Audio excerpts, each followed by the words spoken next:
आपने महसूस किया होगा कि जो लोग अच्छे कर्म करते हैं वो परेशान रहते हैं, वही जो बुरे कर्म करते हैं वो खुशी से रह रहे होते हैं। अच्छे कर्म करने वाले परेशान होते हैं कि आखिर उन्हें इतनी परीक्षा क्यों देनी पड़ रही है, जबकि जो अधर्म की राह में है वो खुश हैं और जिंदगी का लुत्फ उठा रहे हैं। अगर आपके मन में भी ये सवाल आया है तो आज हम आपको इसका जवाब देंगे। ये जवाब वो है जो भगवत गीता में लिखा है और श्री कृष्ण ने अर्जुन को दिया था। भगवत गीता में वर्णित कथा के अनुसार जब भी अर्जुन के मन में कोई दुविधा होती थी तो वो श्री कृष्ण के पास पहुंच जाते थे। एक बार की बात है, अर्जुन भगवान श्री कृष्ण के समीप आकर कहा कि वो दुविधा में है और इसका जवाब वो श्री कृष्ण से चाहते हैं। श्री कृष्ण ने पूछा कि सवाल क्या है।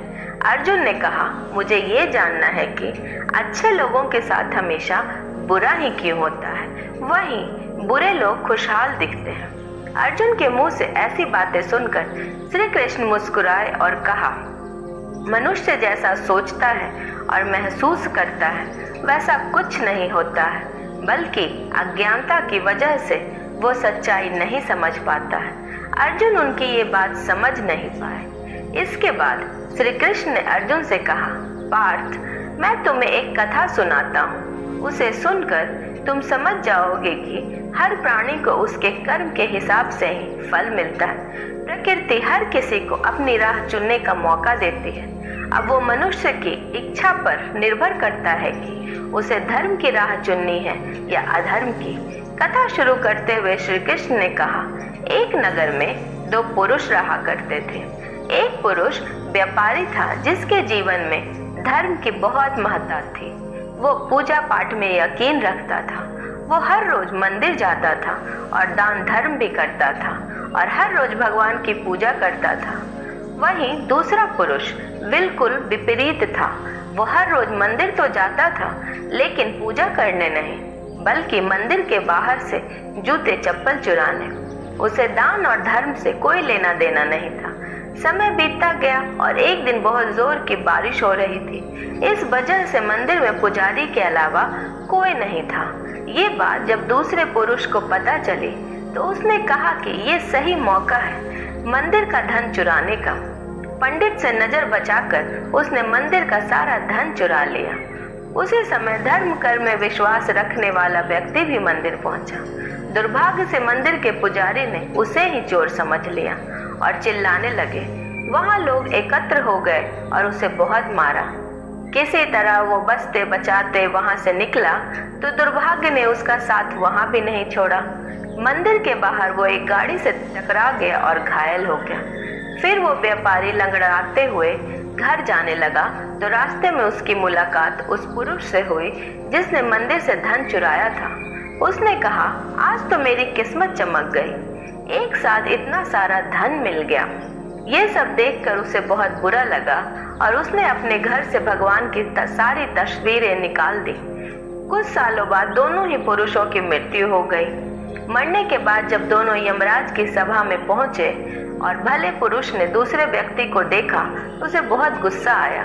उसने क्रोधित होकर यमराज से पूछ ही लिया, मैं तो हमेशा अच्छे कर्म करता था, दान में विश्वास रखता था, उसके बदले जीवन भर मुझे अपमान और दर्द ही मिला और इस व्यक्ति को नोटों से भरी पोटली, आखिर ऐसा भेदभाव क्यों?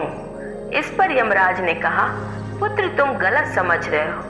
जिस दिन तुम्हारी गाड़ी से टक्कर हुई थी वो दिन तुम्हारे जीवन का आखिरी दिन था, परंतु तुम्हारे अच्छे कर्मों की वजह से तुम्हारी मौत सिर्फ एक छोटी सी चोट में बदल गई। तुम इस दुष्ट व्यक्ति के बारे में जानना चाहते हो? दरअसल इसके भाग्य में राजयोग था, मगर इसके कुकर्मों और अधर्म की वजह से वो सिर्फ एक छोटी सी धन की पोटली में बदल गया। कथा सुनाने के बाद श्री कृष्ण अर्जुन से कहते हैं, पार्थ, क्या अब तुम्हें तुम्हारे सवाल का जवाब मिल गया? ऐसा सोचना कि भगवान तुम्हारे कर्मों को नजरअंदाज कर रहे हैं, ये बिल्कुल भी सत्य नहीं है। भगवान हमें कब क्या किस रूप में दे रहा है मनुष्य को समझ में नहीं आता है, मगर आप अच्छे कर्म करते रहें तो भगवान की कृपा हमेशा बनी रहती है।